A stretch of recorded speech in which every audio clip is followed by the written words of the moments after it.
انوے کی تلاوت کی ہے۔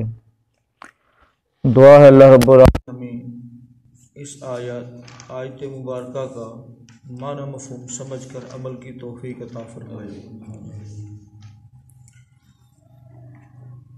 اس آیت کے پہلے جملے کا تعلق پچھلے سبق کے ساتھ ہے۔ آیت نمبر 96 میں اللہ رب العالمین نے فرمایا کہ بے شک پہلا گھر جو عبادت کے لیے مقرر کیا گیا وہ مکہ کی بستی میں خانہ کعبہ ہے اور بہت بابرکت ہے وہ، اور ہدایت کا مرکز ہے تمام لوگوں کے لیے، جہانوں کے لیے، اور اس میں فیہ آیات، اس میں نشانیاں ہیں، بینات واضح، فیہ اس میں یعنی خانہ کعبہ میں غور و فکر کریں گے تو بہت ساری نشانیاں واضح طور پر نظر آئیں گی۔ کوئی بحث کرنے کی ضرورت نہیں ہے کہ پہلی مسجد کون سی تھی، خانہ کعبہ قبلہ اس کو بنانا درست بھی ہے یا نہیں ہے، کیونکہ یہود نصارہ قبلہ اول کی تبدیلی کے وقت بہت زیادہ اس طرح کے سوالات اٹھاتے تھے کہ دیکھو جی پہلے بیت المقدس کی طرف منہ کر کے نماز پڑھتے رہے، اب جو ہے وہ کعبے کی طرف منہ کر کے نماز پڑھ رہے ہیں، جو اس طرف منہ کر کے نمازیں پڑھی تھی اب ان کا کیا بنے گا، وہ قبول ہوں گی یا رد ہوں گی، اس طرح کے بہت سارے اور سوالات۔ تو اللہ رب العالمین نے اس کا حل اور اس کا جواب بتاتے ہوئے فرمایا کہ وہ ہدایت کا مرکز پہلے بھی تھا اور اب بھی ہے اور قیامت تک رہے گا تمام جہانوں کے لیے۔ اور اسی طرح سے اگر کسی کو شک ہے، اگر کسی کو یقین نہیں آ رہا تو وہ اس بات پر غور کرے، فیہ آیات بینات، اس میں واضح نشانیاں ہیں، اور سب سے واضح نشانی مقام ابراہیم، مقام ابراہیم۔ اگر یہ قبلہ ہی نہیں تھا یا اس کو قبلہ ماننا ہی نہیں ہے تو پھر مقام ابراہیم وہاں پر کیسے آ گیا؟ سوچنے کی بات ہے نا۔ ابراہیم علیہ السلام نے جس پتھر پر کھڑے ہو کر کعبہ کی تعمیر فرمائی ہے تو وہ پتھر وہاں پر موجود ہے، ان کے قدموں کے نشان وہاں پر موجود ہیں، وہ لفٹ کا کام کرنے والا پتھر تھا۔ تو محترم بھائیو، یہ بہت بڑی نشانی ہے، اور اس کے علاوہ بھی بہت ساری نشانیاں ہیں۔ بہرحال ایگزامپل کے طور پر ایک اللہ رب العالمین نے بیان فرما دی، مقام ابراہیم، ابراہیم کے کھڑے ہونے کی جگہ، ومن دخلہ، اور ایک اور چیز، اور جو کوئی داخل ہو گیا اس میں، کانا، وہ ہو جاتا آمینہ، امن والا۔ جو کوئی بھی جیسا بھی مرضی پاپی ہے، جتنا مرضی بڑا گناہ گار ہے، کسی کا قاتل ہی کیوں نہیں ہے، تو وہ وہاں پر داخل ہو جاتا تو اس کو امن دے دیا جاتا، اس کو کوئی بھی اس کے اوپر ہاتھ نہیں اٹھاتا تھا، کوئی اس سے بدلہ نہیں لیتا تھا۔ وللہ، اور شان یہ ہے، وللہ، اور اللہ ہی کے لیے ہے، علی الناس، لوگوں پر، اور اللہ کے لیے ہے لوگوں پر، حج البیت، اس گھر کا حج، من استطاع، جو کوئی استطاعت رکھے، الیہ، اس کی طرف، سبیلا، راستے کی، جو کوئی اس کی طرف راستے کی طاقت رکھتا ہے اس کے اوپر اس گھر کا حج اللہ کے لیے فرض ہے۔ ومن کفر، اور جو کوئی کفر کرے یعنی اس کو ماننے سے انکار کر دے یا حج کا ہی انکار کرے، ومن کفر، اور جس نے کفر کیا، فإن اللہ، پس بے شک اللہ تعالی، غنی، بے پرواہ ہے، عن العالمین، تمام جہانوں سے، تمام جہانوں سے وہ بے پرواہ ہے۔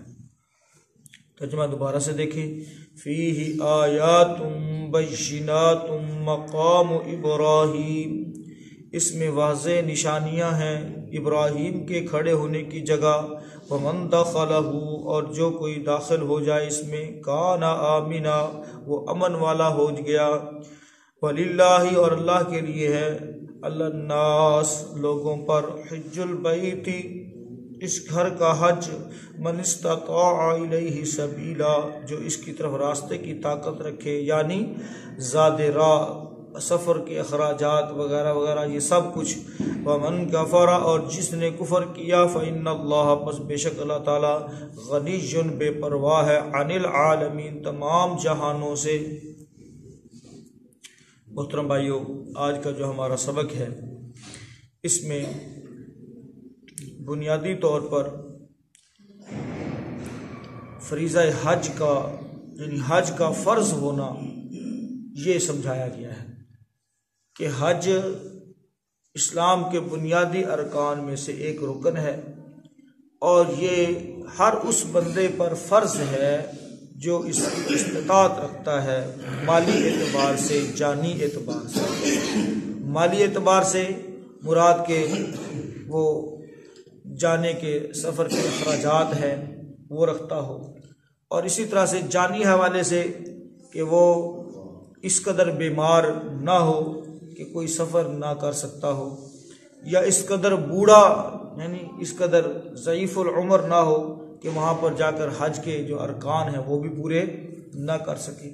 تو یہ جانی اور مالی استطاعت ہر جو بندہ رکھتا ہے اس کے اوپر حج فرض ہے، اور زندگی میں اللہ تعالیٰ نے یہ ایک مرتبہ یہ عبادت فرض کی ہے۔ کتنی مرتبہ؟ ایک مرتبہ۔ اب استطاعت کیا ہے؟ اب اس کے اوپر بہت زیادہ لے دے ہوتی ہے۔ استطاعت ہم یہ سمجھتے ہیں کہ بچے بھی بیاہ سڑیے، ہاں جی، کار بھی چنگا بنا لیے، کاروبار بھی چنگا کر لیے، تو اس تو بعد دیکھاں گے تکاں گے جب پیسے ہوئے تو پھر حج کر کے آواں گے۔ کیا خیال ہے؟ اس کو ہم استطاعت سمجھتے ہیں۔ محترم بھائیو، جیسے دیگر ہم کام کمیٹیاں ڈال کے، دیگر کام ہم سارے انتظامات کر کے، کوشش کر کے سارے کام کرتے ہیں، تو ایسے ہی حج کو بھی اسی طرح سے اختیار کرنا چاہیے، اس کے لیے بھی اسی طرح سے ٹینشن لینی چاہیے۔ ہن بندہ آکے بھئی جناب میرے کو تو استطاعت ہی کوئی نہیں، تو کار کیا صورتحال ہے کہ 2-3 مڑے نے 3-4 ویاہ نے 5-5 تولے سونا ہی پایا ہے، ہاں جی، بابے نے 2-3 مجھاں بھی بنیاں نے، تے بندہ بابا جی حج کی نہیں جی ہی کوئی نہیں، ککھ بھی نہیں ہے بھئی۔ اللہ پاک نے آکھیا بھی تسی 5-5 تولے سونا پاؤ پہلے نوہاں، یا 10-10 تولے پاؤ۔ او بھئی حج فرض کیا اللہ رب العالمین، 2-3 مجھاں کھلوتیاں نے تے ایک مجھ ویچو تے بندہ حج تے ٹر جاندے۔